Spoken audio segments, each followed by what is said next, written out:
I think I was just always a creative person, even as a small child. So I was always drawing, always going to exhibitions with my Aunt Lorena, and always thinking about how I saw the world differently from other people, possibly. And I'm an only child, so a lot of time in my own imagination. So drawing was my first step. And then from there, I started experimenting with painting and sculpture.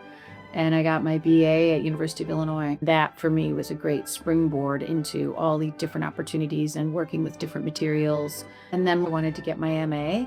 And so I decided to come to the UK to do that. Once I was here, I just really committed to painting, into the immersive idea of painting, kind of going back to that interior world that could come out in giant, large-scale works that would wrap around the gallery space and include painting and include ceramics, and everything could kind of have a conversation with each other in the space. And that's what I really have spent the last decade working on. Recently, I just started experimenting with pastels. That came out of a residency that I did in France. And I arrived there thinking, oh, this will just be something that kind of I use as a warm-up material. I all of a sudden just got really addicted to this feeling of like painting with dust, with taking this often maybe perceived as a starter material for color and elevating it. Lately, I've been looking at a lot of overlooked female surrealists like Ethel Calhoun, Remedios Varos, and Dorothea Tanning, and looking at their work and how like ahead of their time they were in terms of how they were making these crazy, fantastical worlds. That's kind of where I'm at now here in the studio. Fantastical landscapes that could never really exist. Some of them include prehistoric plant life, and I'll put them together with things that do exist today. So it's kind of like this timeline mashup in some of the landscapes.